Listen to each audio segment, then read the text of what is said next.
So what are these strategic policies? Let's have them. The first one, support economic growth.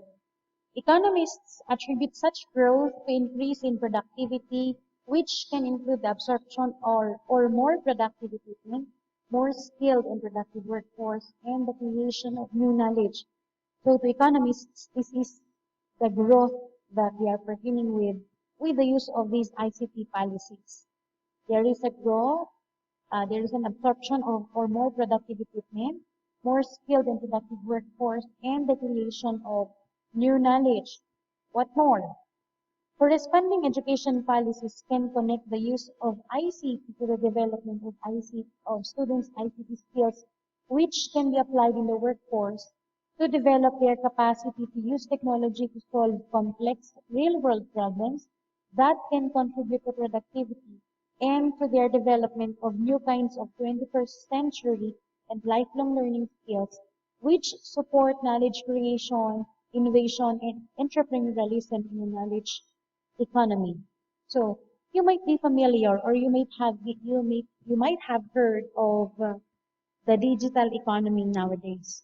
For example, there are many online offerings in the web, which offers, for example, one design for a letter template uh, will pay you 500 pesos, or you might design a a Facebook page and sell it for an amount, or you may do a YouTube account and upload videos in there, and it can be monetized. Those actually support economic growth, and they are actually products of the ICT policies, specifically this first policy. What else? Examples. An example of this is an approach in Singapore where education policy has always been strongly linked to the development of human capital, according to Ashton and Green, Sung, and James in 2002. This is their research. The most recent economic development plan in Singapore challenges businesses and workers to move beyond productivity gains, resulting from the pervasive use of technology to the development of a knowledge economy, which relies on the development of new businesses based on research, innovation, and knowledge creation.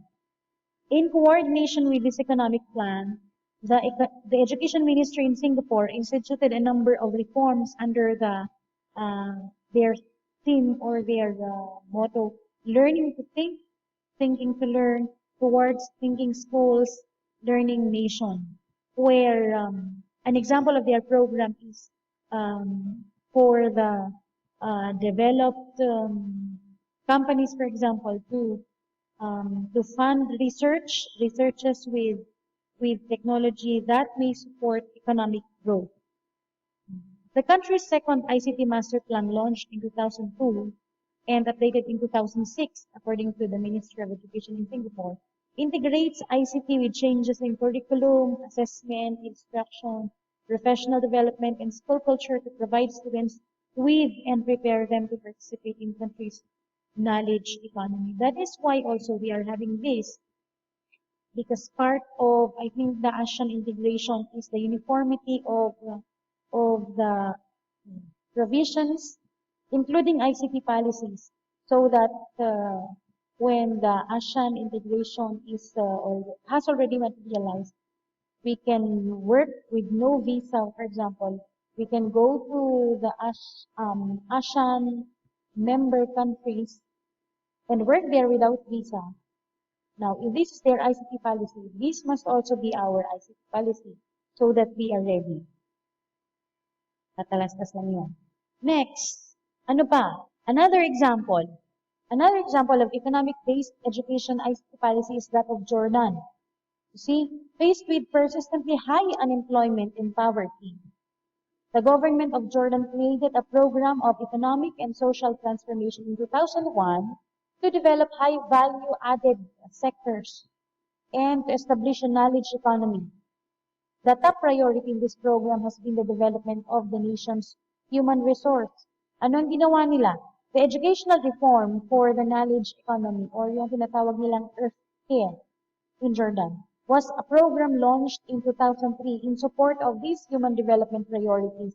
In this regard, the ability of the educational system to develop and nurture creativity and innovation among learners is a cornerstone of an educational system that contributes to the development of knowledge economy in Jordan. To do this, the educational system must itself be capable of nurturing an environment that encourages individuals to think in creative ways, innovate to solve problems, and capture with the learned what is learned and apply this within the wider system. How did they accomplish this?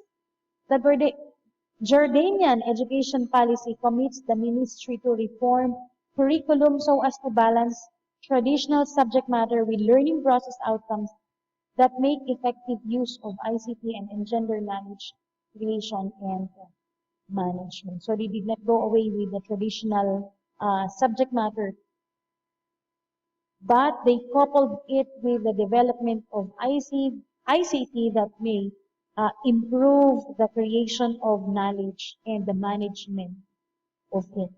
So, first, support economic growth. Now we have the second, number two, promote social development. Within education, socially oriented policies offer the prospect of connections between classroom, across cultures, increased parental participation, student access to specialized education services, and the delivery of educational services to remote populations. Other countries actually have focused more on the potential social impact of ICT, and governments have justified ICT investments with policies that promote their use of uh, they are used to share knowledge, foster cultural creativity, increase democratic participation, make government services more widely available, and enhance social cohesion and the integration of different cultural groups and individuals with different abilities. So, how do these ICT policy promote social development?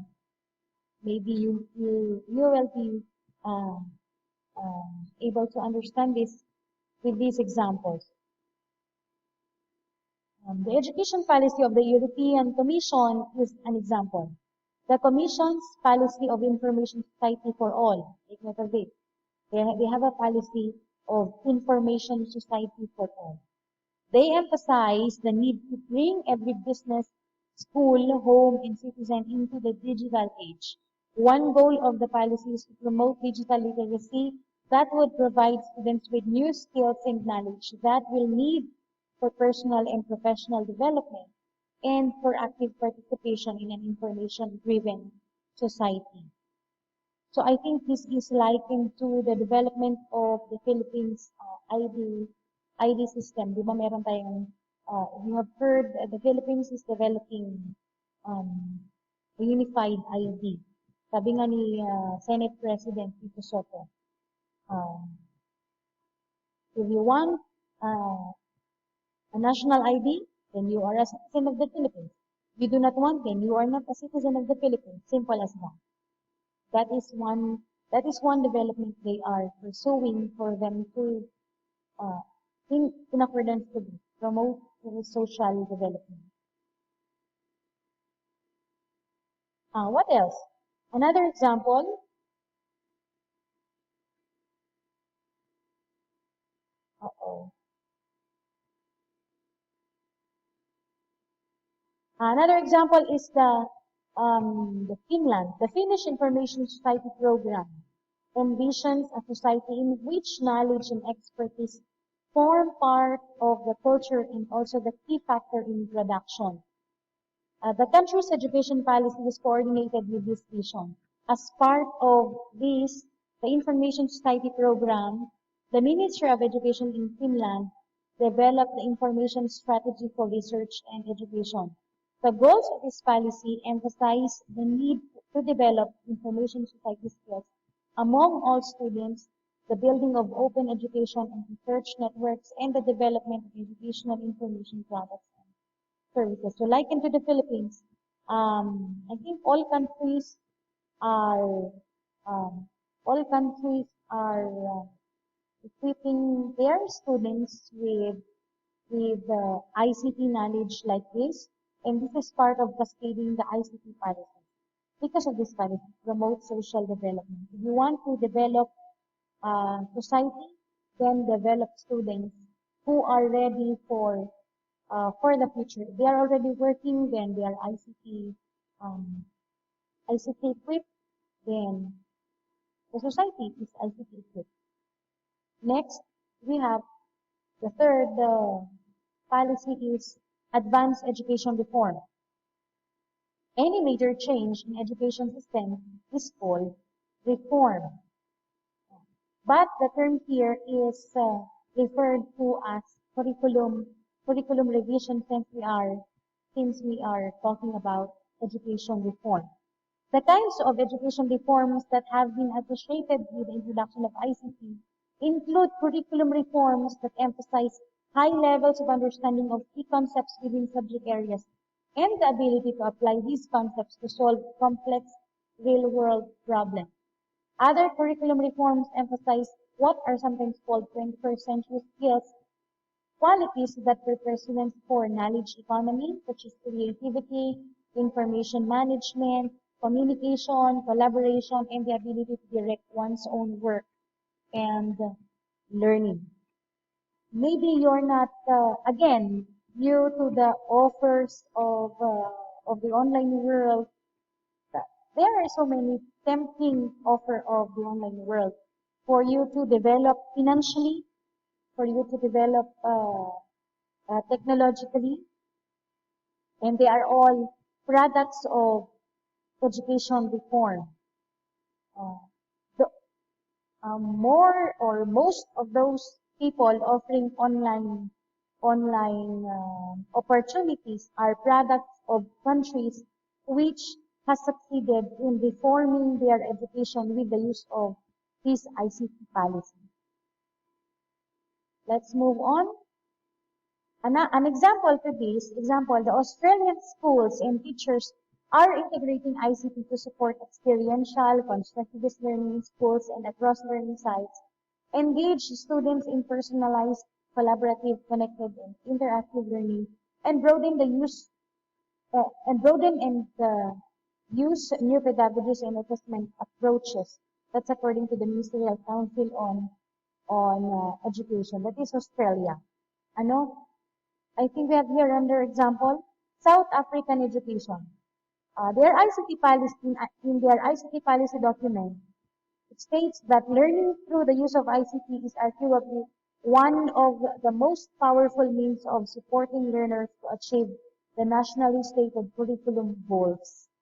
Imagine today, we are already in the age of information, where in just one click you can access thousands of information.